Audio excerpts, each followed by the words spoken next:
commander une voiture de tourisme avec chauffeur, rien de plus simple. On a créé une web application qui permet de réserver depuis n'importe quel terminal, depuis un smartphone, une tablette ou un PC, un véhicule avec chauffeur 24 heures sur 24 et 7 jours sur 7. Depuis 2009 et la loi de modernisation des services touristiques, les sociétés de VTC comme celle d'Alexis, créée il y a tout juste un an, sont en plein essor. Rien que dans la région, on en dénombre une quinzaine. Leur plus par rapport aux taxis, des tarifs défiant toute concurrence. On est 30 à 40% moins cher qu'un taxi traditionnel. À savoir, on ne facture pas la course d'approche, c'est-à-dire qu'on facture simplement du point A au point B. Et la deuxième différence, c'est qu'on annonce ce prix-là au moment de la réservation. On a cette contrainte juridique de fonctionner sur réservation uniquement. Et donc, on est complètement...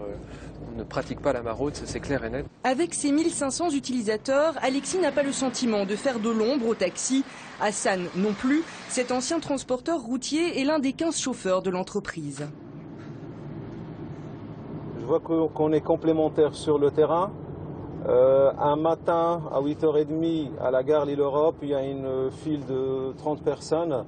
Il y a vraiment un potentiel pour tout le monde. Le soleil brillera toujours pour tout le monde. Mais ce n'est pas l'avis des chauffeurs de taxi. À l'appel de 5 syndicats, ils ont manifesté aujourd'hui à Paris contre cette concurrence jugée déloyale, soutenue par leurs collègues lillois. Le principal en fait de ce qui gravite autour de cette profession, le vol de course, le maraudage autour des gares et des stations, le fait de ne pas respecter la réglementation alors que la nôtre est colossale.